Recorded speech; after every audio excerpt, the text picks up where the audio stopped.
you feel it. Twice voice cut. This is a podcast. Hey, what's happening? This is your host Tinto, and before we get started on this weekend's fantastic episode, I'd like to give a shout out to everybody that got me coffees, starting with you, Tsungi12. Thank you for your contribution. Danger commentary reads the best podcast, Urubata Basa Utinto. Hey, thank you, Tsungi. The next up, I've got Eve Mbire Chigumba, who got me another generous coffee. And your commentary reads, great work, Tinto. Thank you, Eve. Next up, Pelagia Piri. Hey, thanks. And you got me 2 coffees, and your commentary reads, you're the consistency. We are spoiled feelers for sure. To tender for the great work, because this podcast brings healing to our unsaid trauma. Hey, man, you are welcome, Pelagia, and thank you for your contribution. Then I got another coffee from Princess. Thank you very much. Your commentary reads, all I can say is you're doing great, T. Your podcast is a safe space, and it also exposes the things that we may sometimes go through in life are actually normal, and if others can heal, then we can heal and learn. It encourages one not to take measures as drastic as suicide. You know, a problem that is half shared is always a problem half solved. Hey, that is powerful, Princess. Thank you so much. And then last but not least, I have a coffee from somebody anonymous, and they didn't leave a comment. Well, thank you anyway. If you'd like to support the podcast in a similar way, please head over to www.buymeacoffee.com/feeling station and give as the spirit leads. Remember, there is nothing too small to support the podcast that you've grown to love. And before we get into the episode, ladies and gentlemen, we have hit 1,000 ratings on Spotify. My goodness, you guys are absolutely phenomenal, and I owe you one. Please tell me how you'd like me to gift you in return for supporting so incredibly, because I think it's my turn to give now. If you'd like to continue supporting the podcast with your ratings as well, please do so on whatever streaming platform you use. Apple Podcast is the most service, English bundles are running out. Apple Podcast has got the biggest number of listens, but so far it's got the smallest number of ratings, and I can get why, because finding where the ratings are not as easy as it is on Spotify. So, hey, if you're an Apple user, please do your best to just get over the line and continue with those ratings. But other than that, the Spotify ones have got me super excited. Cool. Let's get out of the way and let's pop into this week's episode. Enjoy. We used to be best friends, used to do good things together. Oh no, but no more. It's just a distant memory. My homie, buddy, cousin, it all just fell apart. I'm sorry. Nah, I'm not sorry. It's just a distant memory. Yeah, yeah. My said, who's bestie? Tato Chico, come on. Tato Chico, come on. My nini said, who's bestie? Tato Chico, come on. Tato Chico, come on. My nini said, who's bestie? Tato Chico, come on. Tato Chico, come on. My nini said, who's bestie? Tato Chico, come on. Tato Chico, come on. Hello. Hi. What's up? Yeah, I'm good. How are you? I'm good. Sorry you had to chase me for me to get back in touch with you. Hey, man, a lot has been going on. But I just want to start by saying thank you for your patience. I appreciate that. Thank you. Thanks, Tinto, for having me. Welcome to the Feeling Station. Yay! For those listening to this podcast for the first time, it's a romantic family and friendship breakup podcast showcasing stories that people would like to talk about with a view to give you lessons from their experiences. Now, I hope you find today's story entertaining, but more importantly, meaningful. And the podcast is really popular for 2 main reasons. The first being, I do my best to keep you anonymous as my guest. So I do this by choosing a name from the African continent. And your name comes from the south, in fact, from Zimbabwe, which is home for me. And the name that I'm giving you for the duration of this episode is Farai. Farai, Yeah. okay. And what that means is be happy, rejoice. Okay. Yeah, it's like something to encourage people to celebrate. Yeah. And I hope on this episode, we're going to be celebrating you setting yourself free from whatever it is that you're going to talk about. Yeah. Okay, right. cool. And what would you like to call the person that you're talking about today? Chanel. Oh, Chanel. Yes. Nice. Okay. Did this person like Chanel things for some reason? This person is a designer. You know those people who are just everything is branded. I'm sure even her underwear is branded. Everything is branded. Okay, one of them ones, yeah. Yeah. So Yeah, I know. Chanel's I know a few. Yeah. I know a Yes. few. Okay, so this person is called Chanel. Yeah. And the second reason why the podcast is really popular is they're real life lessons that people are going to walk away with from the story that you're going to share today. Mm-hmm. So, what would you like anybody listening to your story to walk away with? The first lesson is that there are things we don't understand in this world. Mm-hmm. And the second lesson is crazy can come in different forms. True. You know, Yep. people think that a crazy person is unkempt. They look a certain way.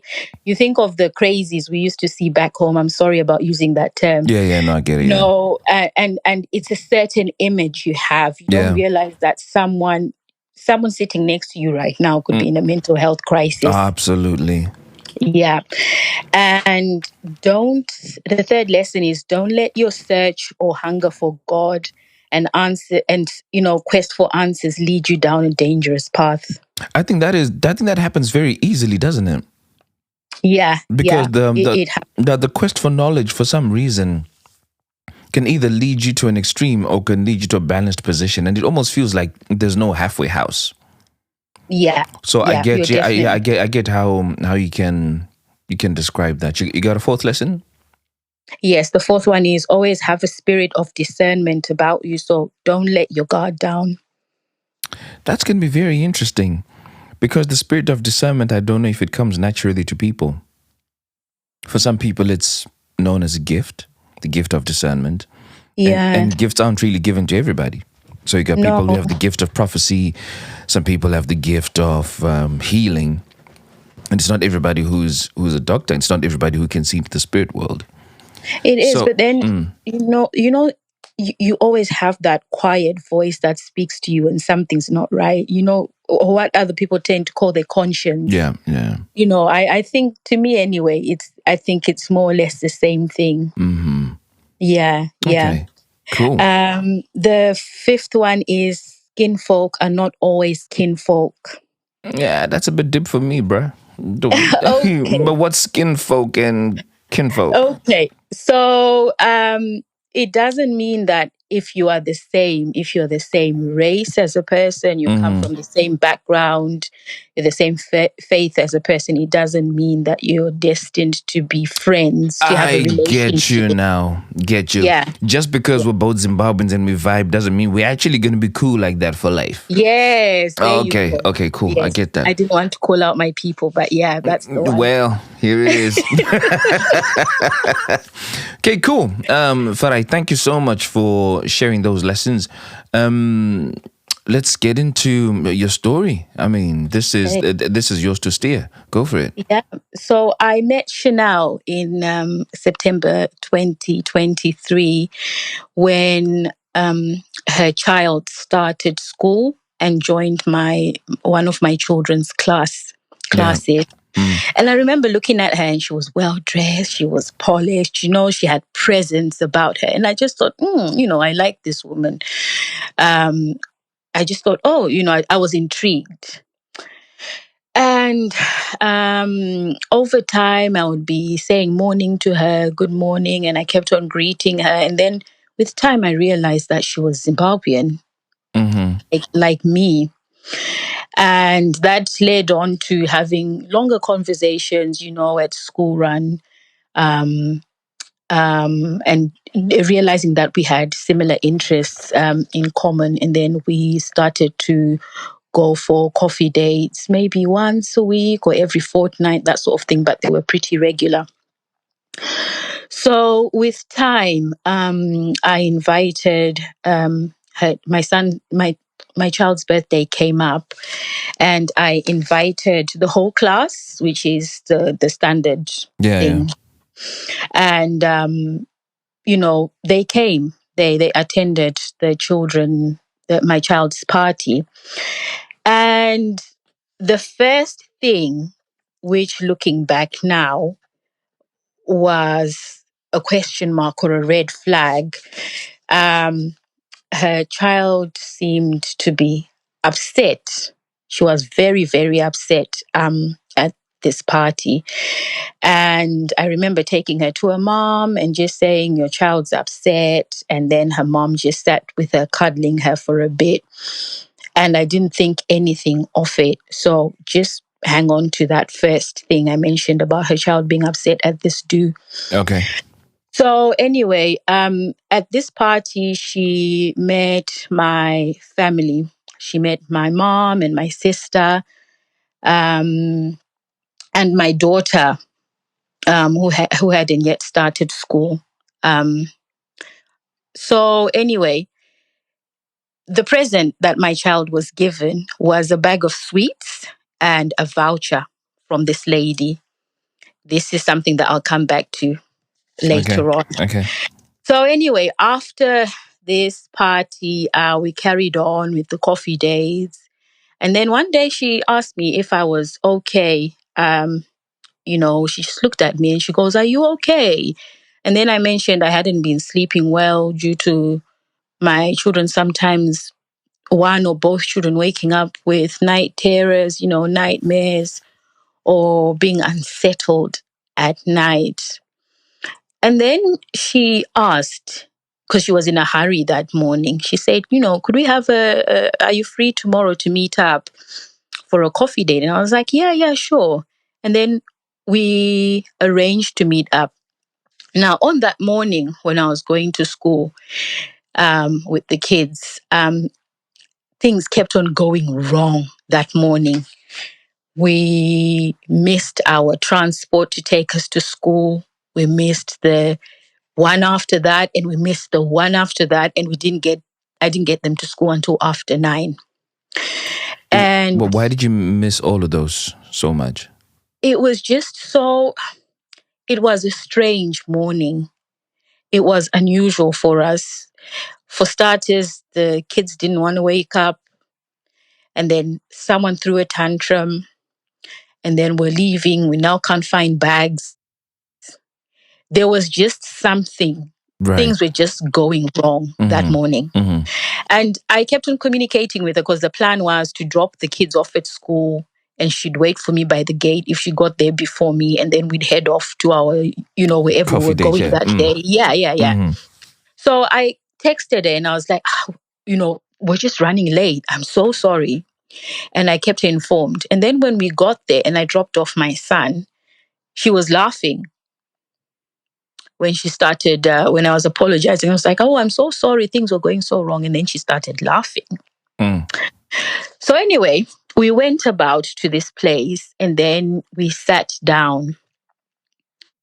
Then she started to ask me how things were at home and how my child was, how the sleeping patterns were. And I sort of just mentioned that, we'd had a history of the whole night terrors, the not sleeping. I'd never had like proper sleep for a long time. And it was showing on my face. She knew I was Christian. So she mentioned to me that, I've been seeing, I hope you don't mind me saying this, but I've been seeing your child. And I was like, oh, okay. She goes, I've been seeing your child, and your child is just standing in a dark place, just standing there. The silence that you have right now is how I was. Yeah, because my face is frowning and I'm like, what? Yeah. Basically, my mouth was open. Like that's how I was. So I've been seeing your child at night, in my sleep. And when I see your child is standing there. Your child is not talking. They're just standing there. And I just say to her, okay. And then she went on to say, so I spoke to my apostle who mentors me. And I told my apostle that I keep on seeing this child. And it doesn't matter what I do, I'm seeing this child all the time. So then my apostle, this is Chanel's apostle, advised us to just start praying for your child. Bruh.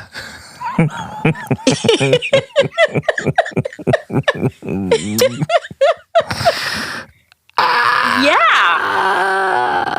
Okay. Yeah. So Chanel was like, so we've been praying for your child. And then I was like, oh, okay. Yeah, we've been praying for your child for a number of weeks now. And I was like, oh, okay, then thank you. And then she goes, and then have you done anything with the birthday present that we gave him? The voucher and the sweets. Yes. Okay. Yes. And then I said, oh, why? Why are you asking about that?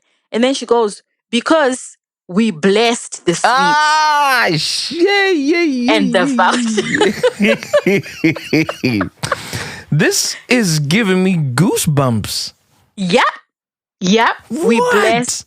Yes. And we blessed. sorry to break up your story a little bit. It's giving me goosebumps because, man, I'm hella touchy about my son. Yeah. And I know I'm not the only one. Any parent, I would assume, would be touchy about their children. Yeah. We're touchy about who gives them hugs, who gives them kisses on the cheek, who picks them up. Of course. Because that's very intimate space. Now, in the spiritual realm, Yes. which I don't know too much about. One, for starters, you are dreaming about my child, Yes. right? And Yeah. then secondly, you're saying my child is just in the corner saying nothing and just staring. Bruh. Yes. I am getting Yes. Chucky the doll vibes.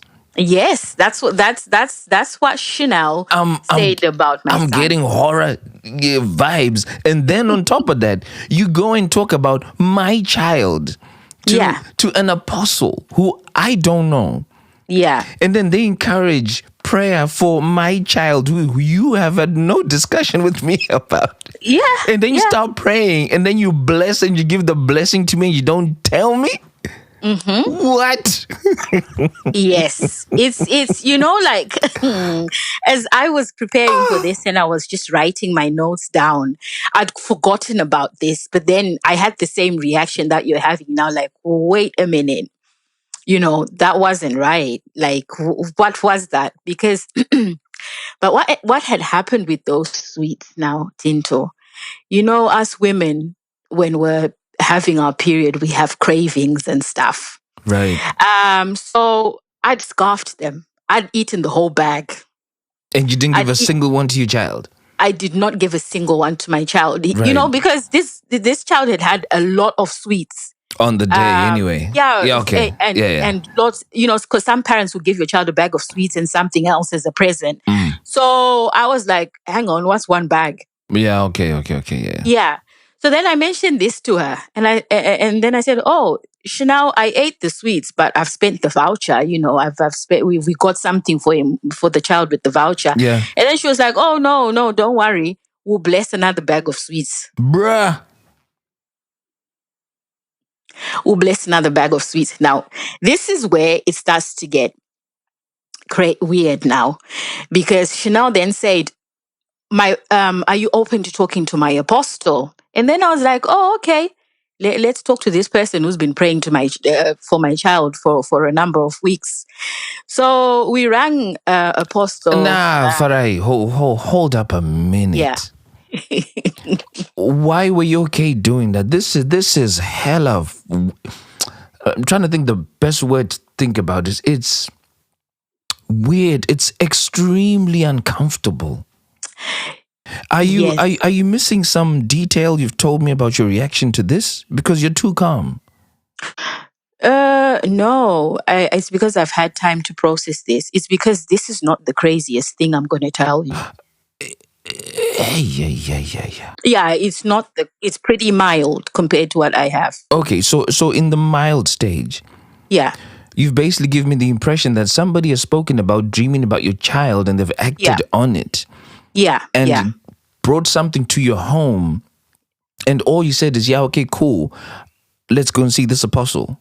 No, I didn't say, yeah, okay, cool. This Right. is why I'm saying I think there's a gap. Okay. You're too calm.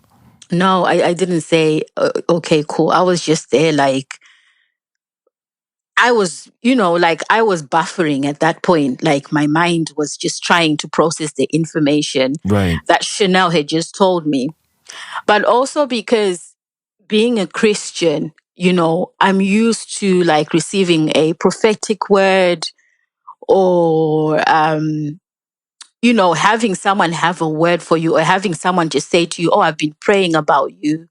I've been praying for you, that sort of thing. So she didn't use language that I wasn't used to. I see. Okay. Yeah.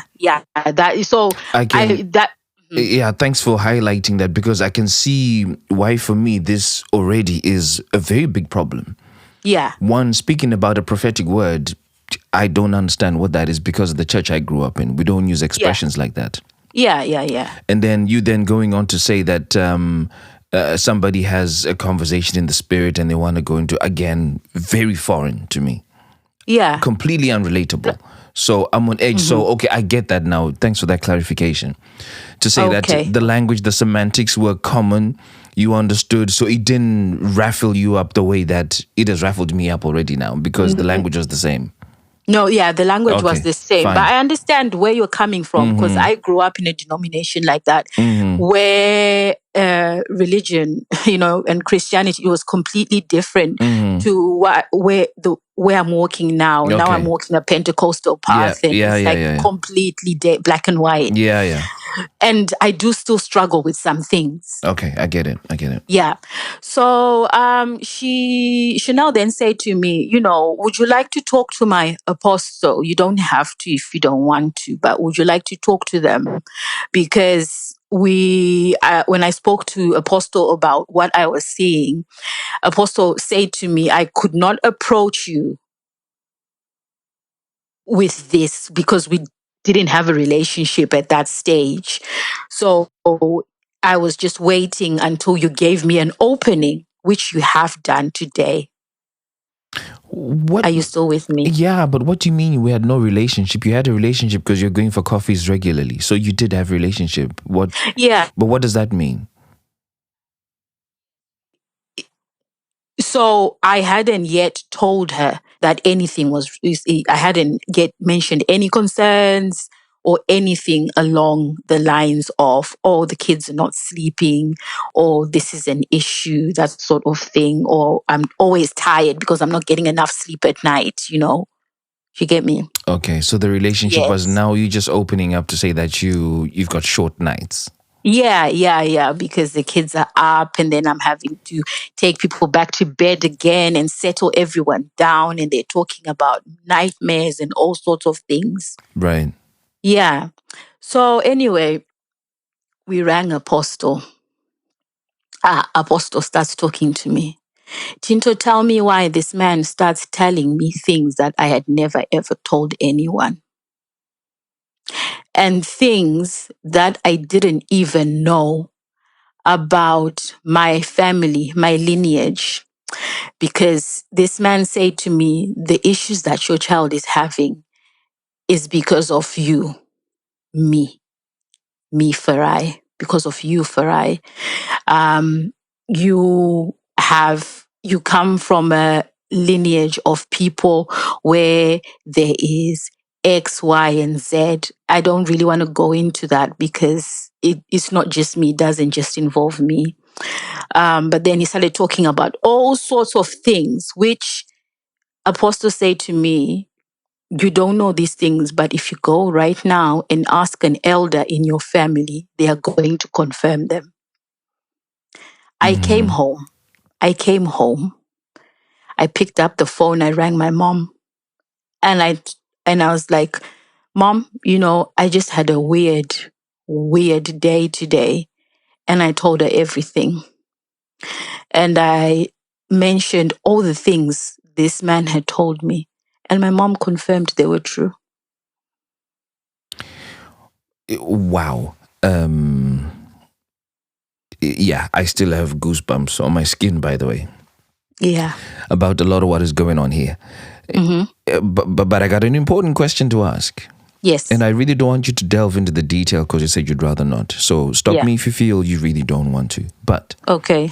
I'm trying to be respectful of the experience, but also bring to the fore that there are some things that are patterns and are very likely to happen in any family. For instance, if someone has a prophetic word for me, or whatever that means, and says, I'm seeing that within your family there's been a loss of a lot of women in the last 5 years. Yes, I've had a loss of a lot of women in the past 5 years. And maybe that could be the same for you now. So you can pick up a trend, bring it as a prophetic word, and it will be true because it's a trend. Or someone can say, I've seen that from what I'm looking at now, there's been a huge migration of family members from Zimbabwe to come to the UK. And the spirit wants you to be prosperous. This happens to be the season that a lot of people have come to the UK because they are certificates of sponsorship. Yeah. Do you see what I mean? I see what you mean. So was there a notable difference between what they said was true in your family versus what would be common in anybody else's family? Yes. There was a note, but there were no trends. There were no trends, It was so personal and so tailored to fit. Tinto is like someone coming up to you and telling you that, for example, you have a whole other family that you don't know about, or telling you that you have a sibling you don't know of, siblings you don't know about. That's how specific this person was. They told me deep, dark secrets that my mom probably would have taken to the grave. And you didn't know of. And I didn't know of. So why would she now confirm it if she was going to take it to the grave? She said to me, she just said to me, it just never came up. There was never an opportunity to talk about these things. Okay. Yeah. Okay. Yeah. There was just never an opportunity to talk about these things. And, I'm from a family where people don't talk. Things are only told on a need to know basis. Right. Yeah. So that's kind of how I grew up. So, and then he started to mention, so they call this the foundation. It's Christianese. They talk about foundation, which is where you come from, where things are built on. And he called this the foundation. That's what he was saying. So he was saying that the foundation on which my child was born into was weak. Basically, because of me and the people I came from, like my lineage, my background, the things that were happening to my son were because of my background. Okay, but what would be a strong foundation for starters? Okay, so if you come from a line of witchcraft, that's your foundation. Like, that's what your foundation is built on. Okay. Yeah. So it's that sort of thing. If you come from a line of alcoholics, gamblers, that's your foundation.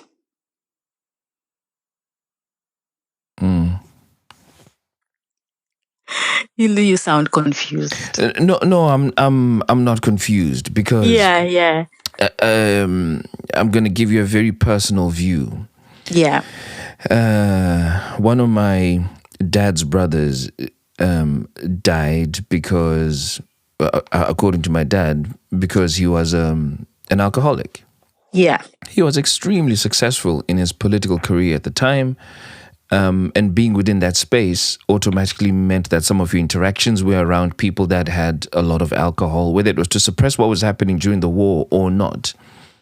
He consumed a lot of alcohol and then was eventually involved in a car crash when he was in a drunken state.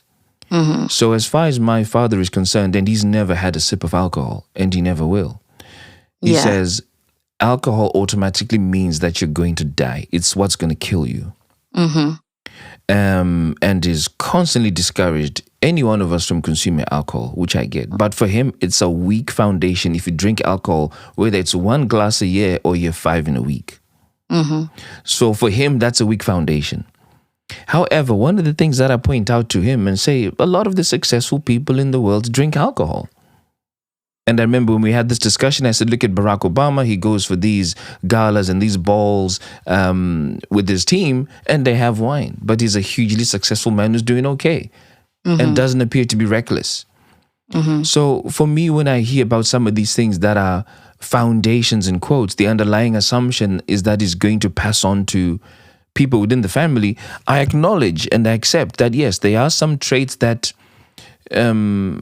could make you more susceptible to an addiction.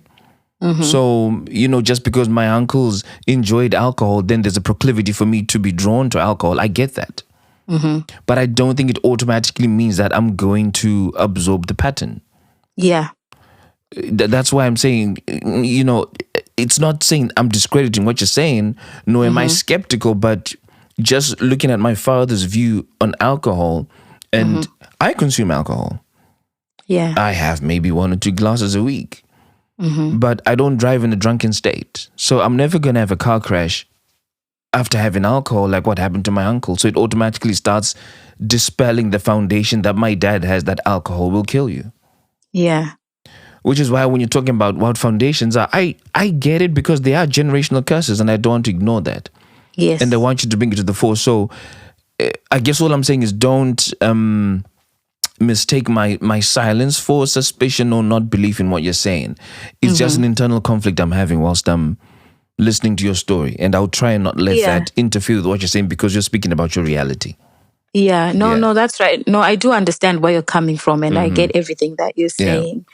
So, what then Apostle recommended was we need to do a program of prayer and fasting to just sort of help you overcome the things which are happening. So it's going to be me, you, and anyone in your family if they want to be involved, and Chanel. So it ended up just being me. And we did a 3-day fast. And that was the end of it, or so I thought. And then Apostle said, at the end of it, I need to sow a seed, which is where the conflict for me began. Because I was like, hang on a minute, what seed? And then he said to me, when you undertake a program of prayer and fasting, whoever you are fasting and praying with, you bless them.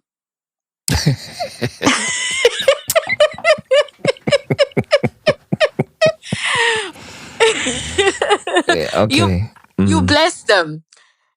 So for me, that was kind of like, oh, okay, because Tinto, I was already going to my own church, and I had been praying and fasting with my own people for different things, and never at one point had I had to part with my money. So out of respect, because I was, Chanel was someone that I had to talk to every day and see every day, I asked Chanel, I was like, what is this seed about? And then she kind of tried to explain, and then she was like, and then she started to get uncomfortable, and she was like, oh no, you have to speak to Apostle about that. So I just sent like... But before we talk about the Apostle, you have a child in the picture. Yeah. I'm making a very big assumption that there's a partner / husband, boyfriend. Oh, yeah. Parent of the other child. Yeah, there's a husband, yeah. And you guys are a unit, you come as one. Why was the invitation not extended to your husband as well if they're going to be praying about your child? Because my husband had no issues. Quotation marks. My husband had no issues. My husband had been part of this phone call. My husband had listened in because after meeting up with Chanel after this coffee date, I came back and I was like, Hubs, listen to this. This is what I was told. And then he was like, what do you think about this? Because at that point in time, we'd also been praying, like we're a family who prays when there's things going on, when things are going right, when things are going wrong, So Babes was like, what do you think? What do you want to do? Like whatever you want to do, whatever fits well in your soul, go for it.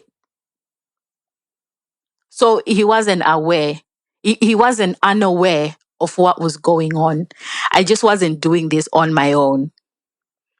Yeah, I guess. Yeah, okay. Yeah. Yeah. So he every step of the way, everything I'm telling you, he's aware of. Okay. Yeah. So did I mention that Apostle is in Nigeria?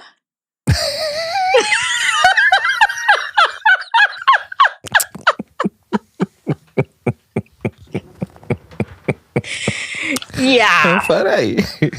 Yes. Apostle is in Nigeria. Okay. Right. Right.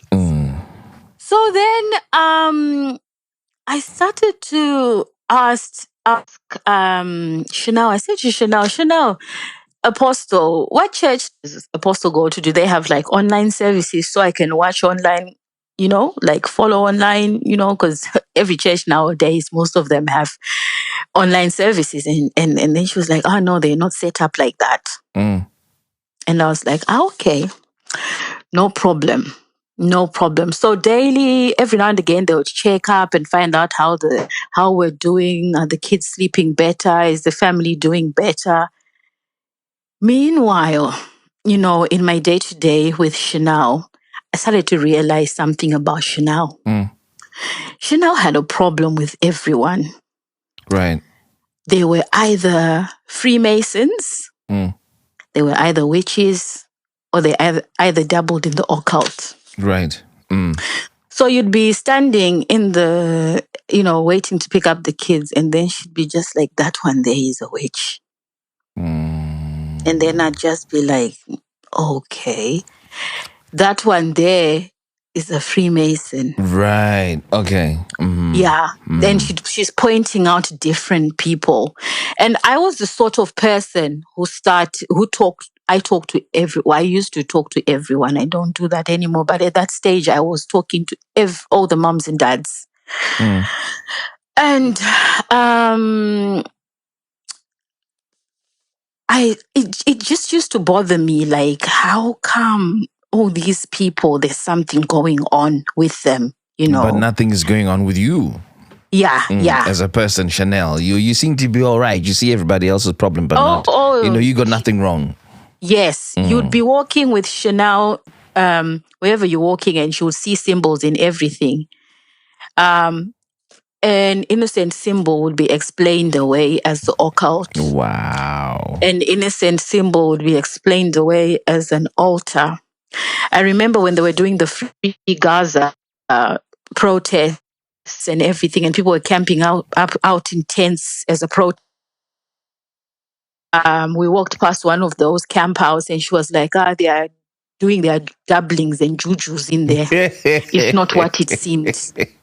Yeah.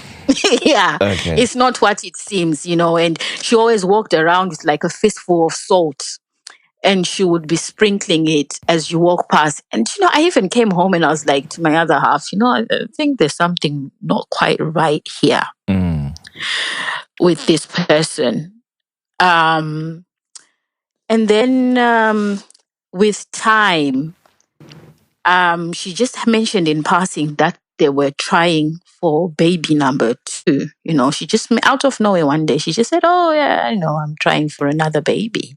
I'm just trying to get a bit of context. Yeah. Because you've just mentioned that with time. Yeah. How long into your friendship was this now? This was like, this time last year. So this was about 6 months Okay. Yeah. of Okay. weekly, yes, it's weekly or fortnightly. It was almost every week meeting at this point.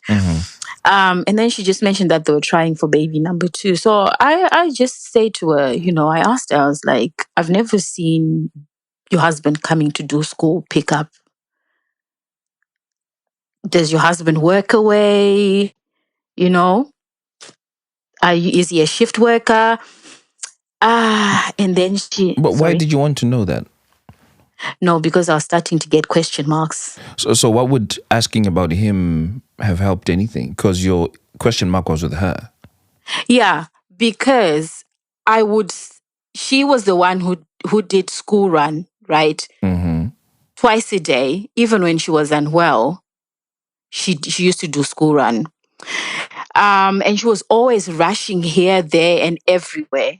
And as you're starting to get to know someone, you think at that point she would have started to see their other half or been introduced at a certain stage.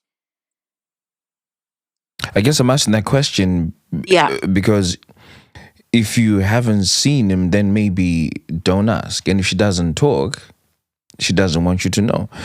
Typical situation with that is, that a couple has been married for 3-4 years, and then you don't really go asking, when are you guys having children? No. Because you don't know what struggles they're having. Or if somebody's got one child, you don't really ask, hey, when are you guys having baby number 2? Yeah. Again, it's one of those unwritten rules, I think. Yeah, I mean, I would never go and ask someone about their babies and stuff, but someone's partner is different, especially if they talk about them. Okay, so she used to talk about him. Yeah, Okay. yeah. Like, we decided this, we did that. How was Right. your weekend? We did that, Okay. this, that, and the other. So it wasn't out of the blue. Right. Okay. Gotcha. Yeah, it wasn't Okay, out of okay, the okay, blue. yeah. So then I sort of mentioned that, I haven't met Hubs. I haven't met Hubs. At this point, she'd been to my house once. And we're seeing each other on such a regular basis. And I just thought by this point, I would have seen him at least once coming to do pickup or coming to an event. Mm. And then she said to me, I was dreading this coming up. Mm. And then she said to me, my husband died. Oh. Okay. They say that my husband died. Up until this point, she was talking about her husband in the present. Yeah, that's why I'm a bit thrown off. Yes, and they were trying for baby number 2. Mm. So I didn't say anything and I let her talk. She said, my husband died apparently during COVID. Right. And I sympathized. I was like, okay. But in my mind, I'm like, but you've been talking about this person in the present. Mm. And then she mentioned that her daughter had never met her father. He died while she was pregnant with him, with her. And the daughter at this point was how old?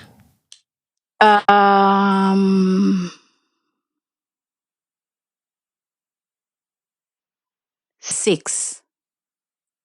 Okay. Yeah. Yeah. That 6. ties in with COVID, doesn't it?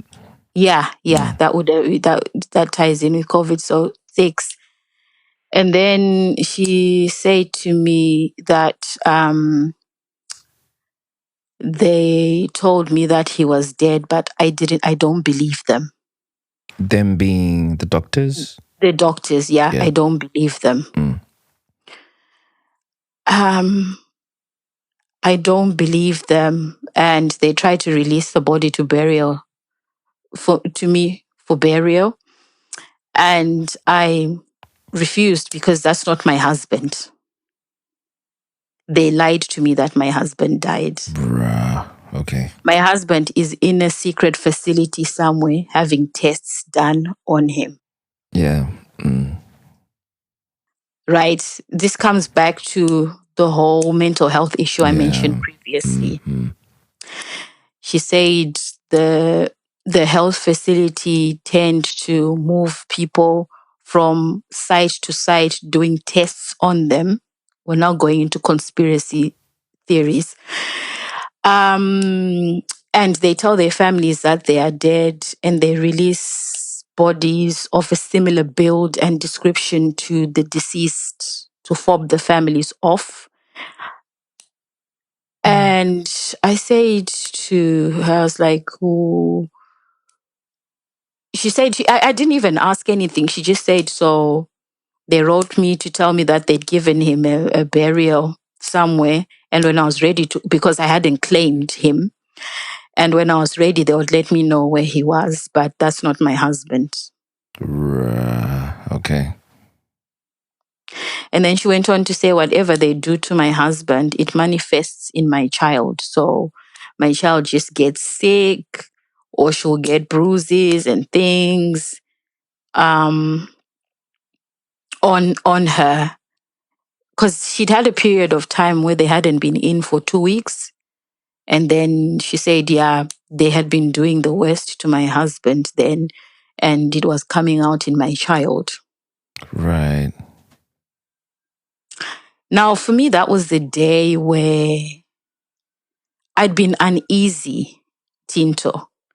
Like something in me was kind of saying something is not right here. From the moment I was asked to sow that seed, I started to question things, which is why I also eventually asked, like, oh, I've never seen your husband. Mm. That's what made me ask. Otherwise, normally I wouldn't. But that's what made me ask. And then I'm glad I did, because this then came out. Mm-hmm. I left her that day, and then I just came home and I tried to process this for days. And then I eventually just said to her the next time that I saw her, I was just like, I don't really understand what you told me. You know, I don't get it. It's not, but if it's your reality, I respect it. Mm. That's what I say to her.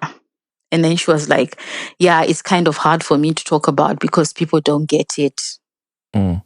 So I don't talk about it a lot. I don't explain it. Mm. And then I was like, fair enough. Now, after this, that's when she started to withdraw. Mm-hmm. You know, we were supposed to be having a play date. The kids wanted to have a play date at their house. And then she kept on putting it off and saying, okay, we'll arrange a date. It wasn't just my child asking, it was both her child and my child. You know, kids organize themselves and they come to the parents and say, we want to do this. You know, and it's up to you to say no or yes, we can do that for you. So the kids were asking to now have a play date at their house because they'd been here. Mm. Anyway, around that time, there was a snow day and school was sort of shut halfway through the day. Mm. And because they live across town, she couldn't get here to pick up her child. So she asked me to get her child for her. Mm-hmm. So when she eventually came over to pick up her child, she was on the phone to someone who she said was her sister-in-law. Mm-hmm. Her sister-in-law just asked to speak to me, and she was like, oh, thank you so much for picking up this kid. You know, she was so stressed out, that sort of thing. I'm just glad that you were around to give her a hand. Mm-hmm. And then she sort of mentioned that she hung up the phone, then she called back again. And then she just said to this, to Chanel, like, is your friend pregnant? Is Farai pregnant? You know? Mm. And then Chanel said, no, Farai is not pregnant. And then this woman says, I need to speak to Farai. And then she starts talking to me and telling me that, oh, there's an angel here holding baby number 3 for you. Oh my God. Yeah. Holding baby number 3 for you and stuff like that. You know, at that point in time, I wanted baby number 3, but I hadn't voiced it to Chanel. And I was just like, oh, okay, and I laughed it off, and we sort of left it at that with Chanel, Chanel's sister-in-law. So we would occasionally meet, but she started to draw away from me. She started to just draw away from me. Meanwhile, Apostle on the other side is going, Madam, can we carry on with our program? We're due to start another program. I decided I didn't want to do another program, but I just kept on saying, when I'm ready, I'll let you know. But that's not something that I wanted to pursue. And I had a conversation with Chanel about this. And I said to Chanel, look, I've got my own church that I go to every Sunday. I'm quite happy with my church,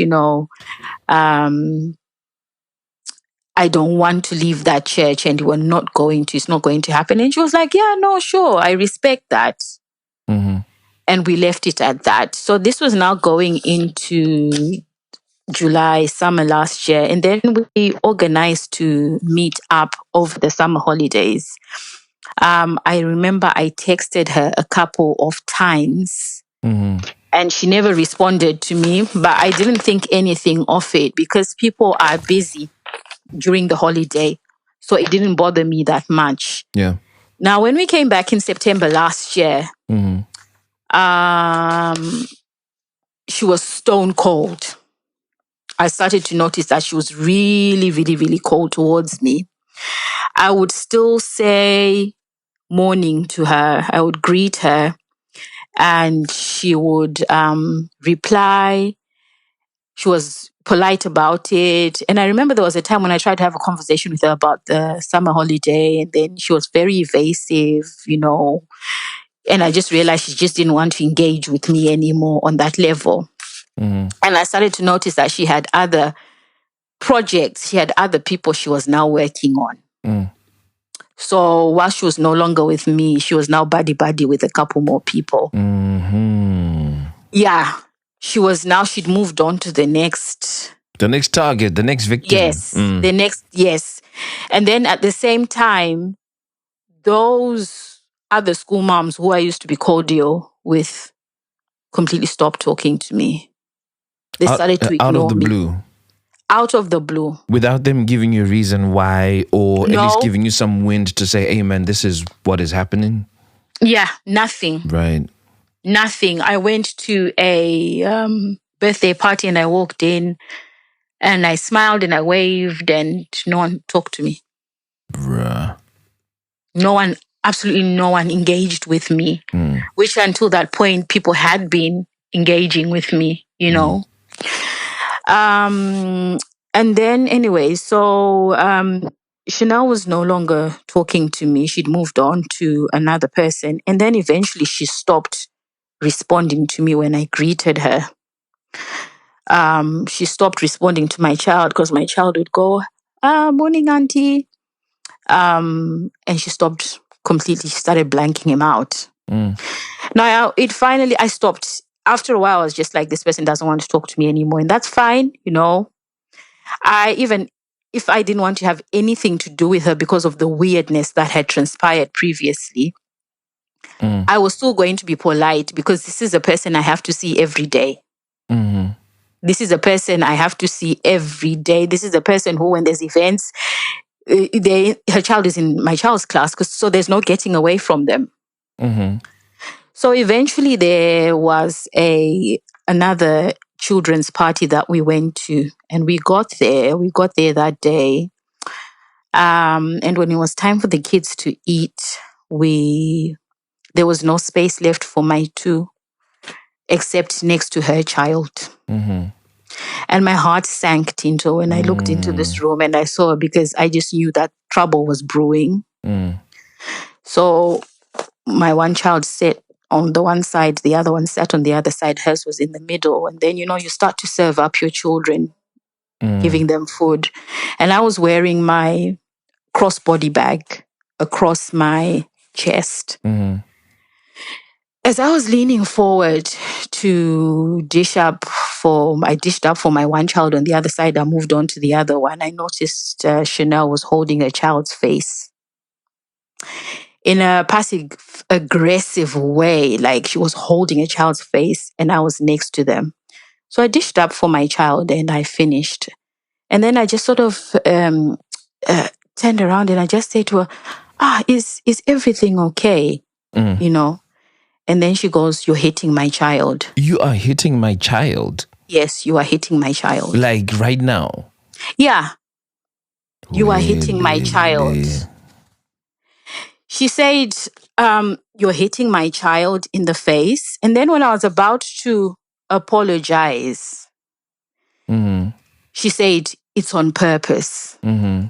You are deliberately hitting my child in the face." Mm-hmm. And then I said to her, "But I have this medical condition which affects my balance, which affects how I navigate the world. It's a tight space. I'm really trying my best not to Right. Okay. bump into anyone." Got you. Okay. Yeah, Yes. yeah. Yeah. Mm-hmm. Yeah. Because I was like, you're aware of this. You've got the same thing. Mm-hmm. We've talked about this countless times. When I've had flare-ups and things, I struggle in this area. And then she says, "Oh, and then she snorted. She actually went." That's how she reacted to me. And I was going to apologize. I literally was going to apologize to say, "I'm so sorry. I didn't realize that my bag was hitting the child in the face," until she said, "It's deliberate." Right. Okay. And then she said, "It's not the first time you've done this." Oh.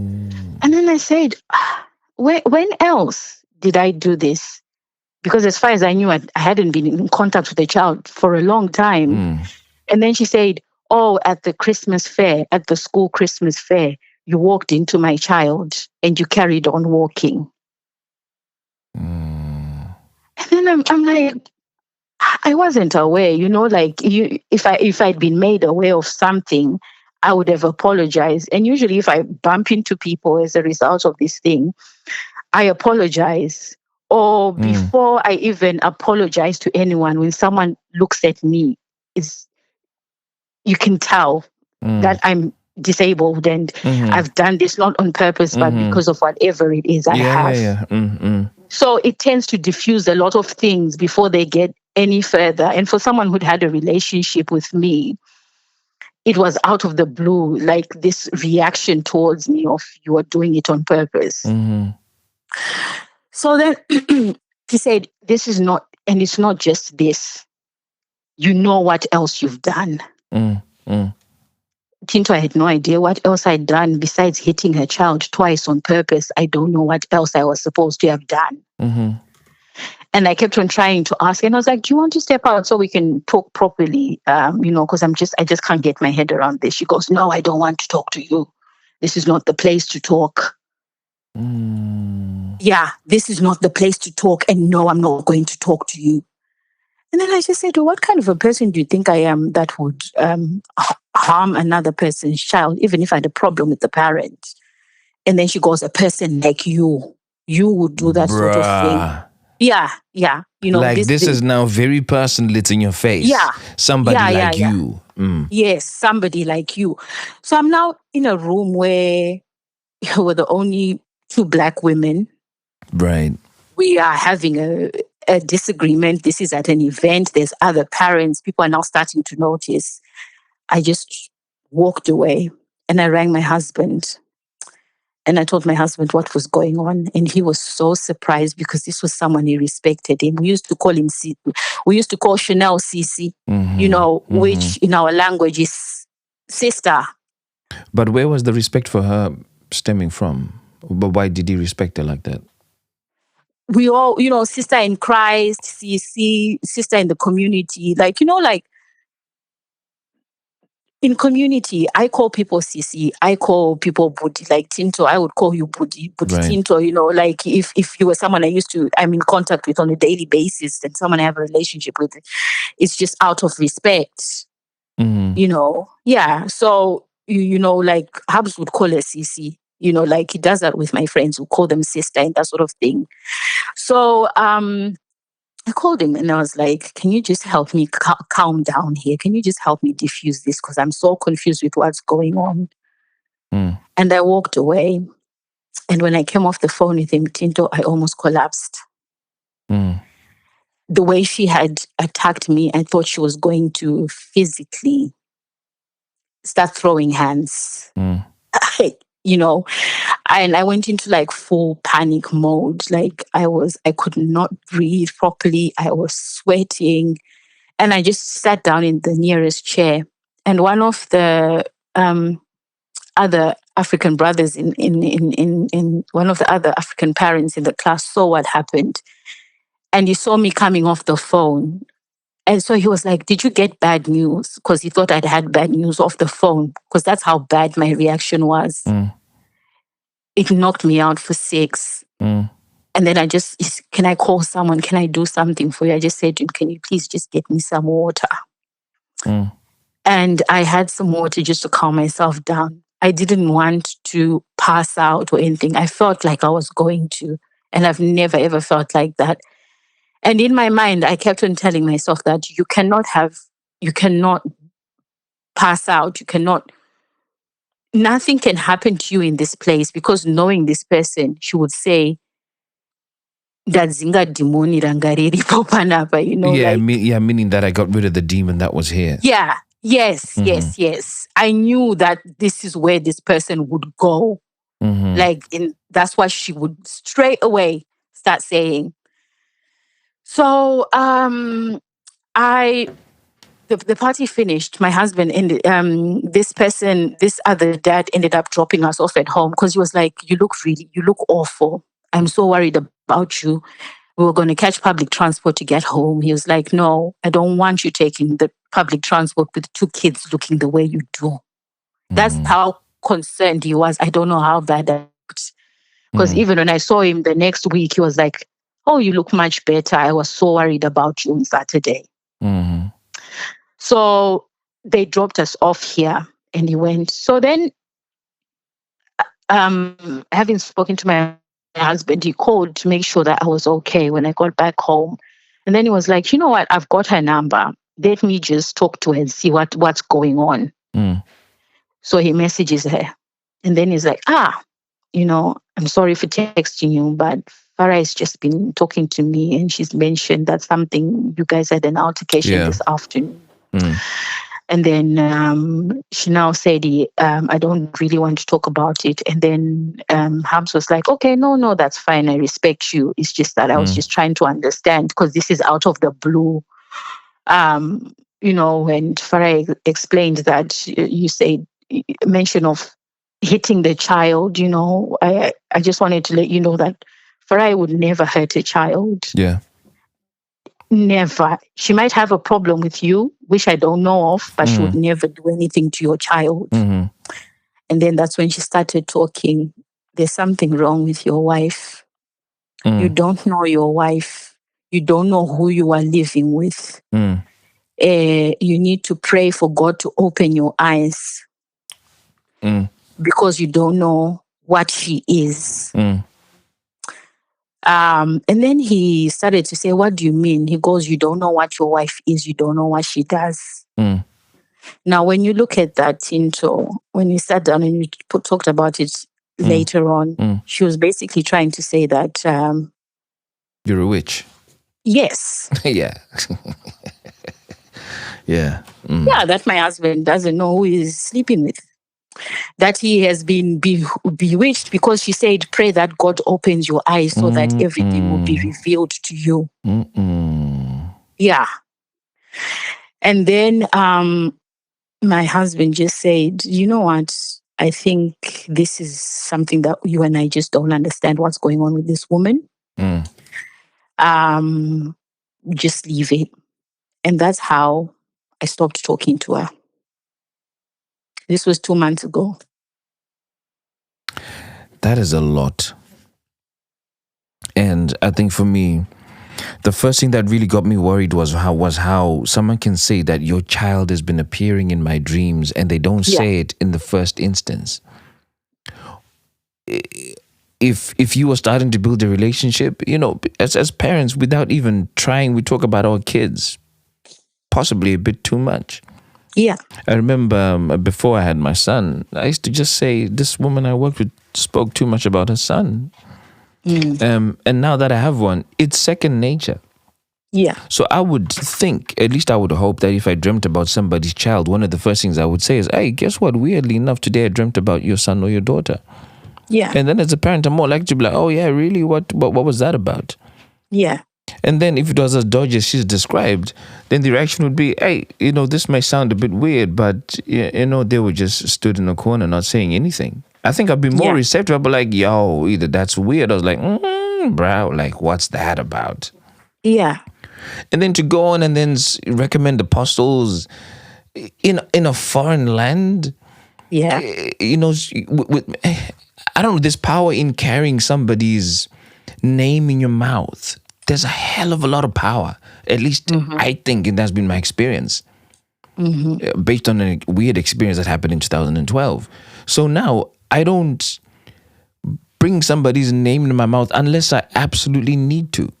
Yeah.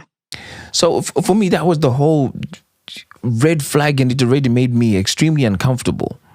And then given the progression of how things eventually went, I can see how that would have become even more weird, and why you'd be now in a position where you could say, hey man, I really don't need to speak into this person. Yeah.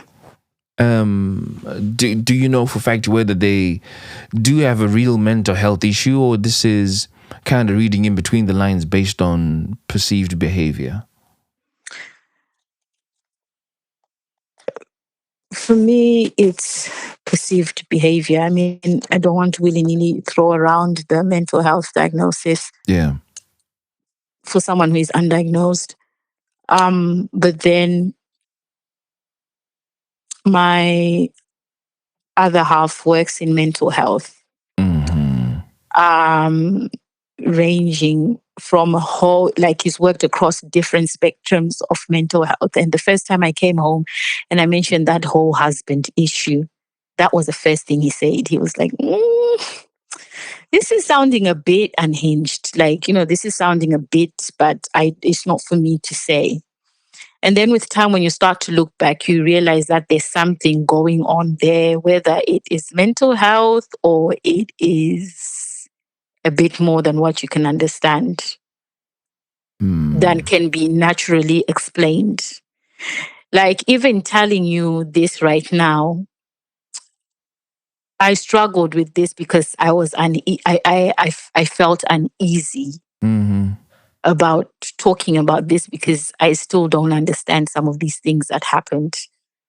Like, what kind of a person? Because to this day, like, I'm questioning myself, Tinto. I realize now that I know her first name, but I don't know her last name. And the name that she gave me, is that really her name? Like, this is someone we let into our house. We welcomed her. We invited her over for a meal. She came here a couple of times, but when it came to now reciprocating it and having us at hers, that was blocked. So to this day, I couldn't even tell you where she lives. Bruh. Yeah. And that's something where, in hindsight, I'm struggling with how much I opened up to this person. It wasn't a lot, but even the little that I gave is too much as far as I'm concerned, looking at how things are now. Yeah.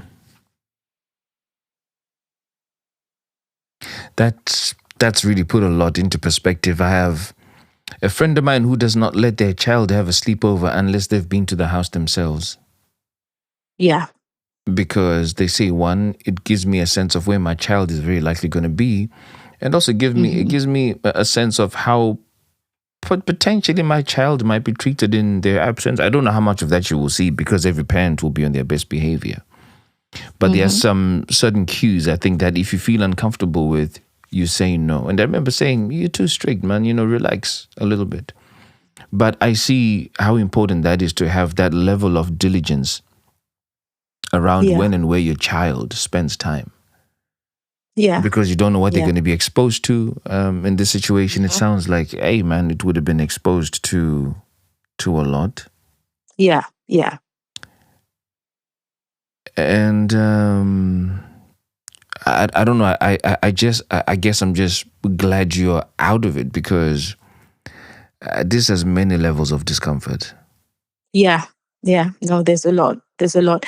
And you always think to yourself that I'm, I'm the sort of person who, when a scammer calls me, I will laugh them out and hang up. Like, I tend to pick up all the scams. Right. But this one came at me sideways. Whatever this is, it came at me sideways. And I still don't understand what I was a part of. Mm. Yeah. I hate to So say that's- this, but we need to approach religiously based conversations with the same level of diligence that we approach scammers. Yeah.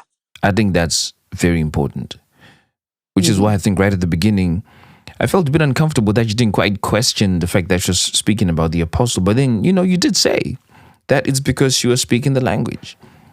Yeah. And if somebody comes speaking the lingo, your guard is naturally down. And there, I think, is where the inherent problem potentially is. Yeah. No, you were right. Because like I'd also been praying, maybe this should have been one of my lessons. Yeah. So to me, this was like an answered prayer. Mm-hmm.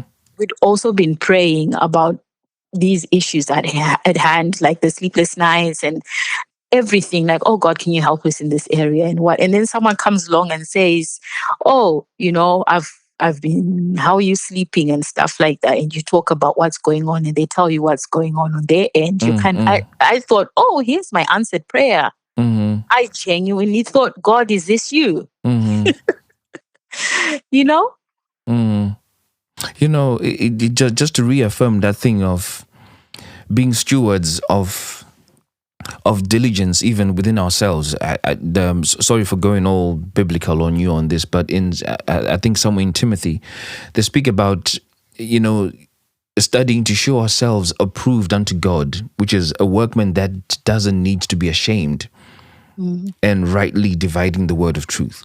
And what that is really saying at the core, and I'd really like the beginning of that text, is that study to show yourself approved. What scripture in there was really trying to say was, be so confident in where you stand and what you are, that if anything is shoved your way, you can defend it with the truth in a moment's notice.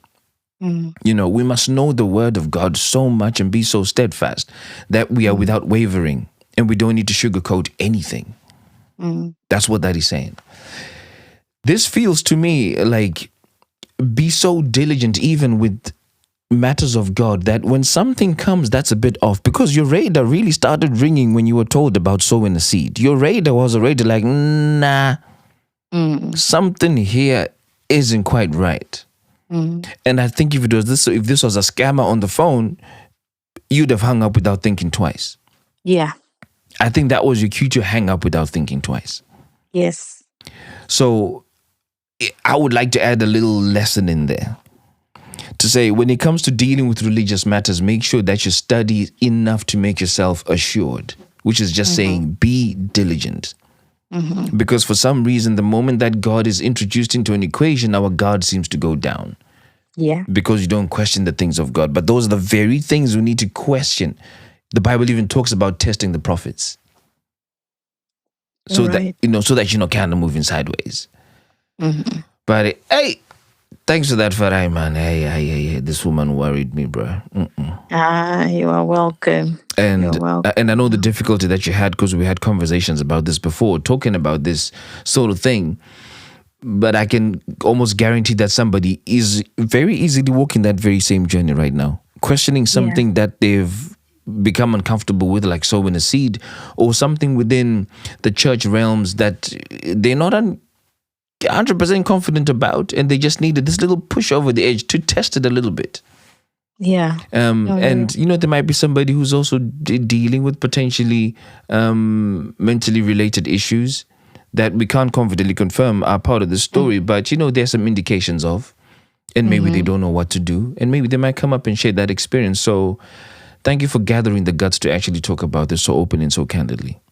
Thank you. Thanks for having me. And just to play back those lessons, lesson number 1, there are things out there that we don't understand in the world. True. Number 2, crazy can come in different forms. Yeah, we might need to edit that a little bit because we both did say there's no diagnosis. So we suspect. So we suspect crazy comes in different forms. Number 3, don't let your search or hunger for God and answers lead you down a dangerous path. I'm really happy you said that. Because that is really potent given where you are now with this situation and what happened. And God knows whatever was in those sweets that woman blessed, in quotes. That's why I ate them. You know. And then number 4, always have a spirit of discernment about you. Don't let your guard down. Yes. Have a spirit of discernment and act on it. Because I think your spirit was telling you something ain't right about this particular thing, but then you kind of went with the flow. Act on it if you're given the opportunity and the chance. And then last but not least, skin folk are not kinfolk. Yeah, I mean, you don't need to say anything more on that. Well, you guys have been listening to another episode of The Feeling Station. I'm your host, Tinto, and I would catch you in next weekend's episode. Peace.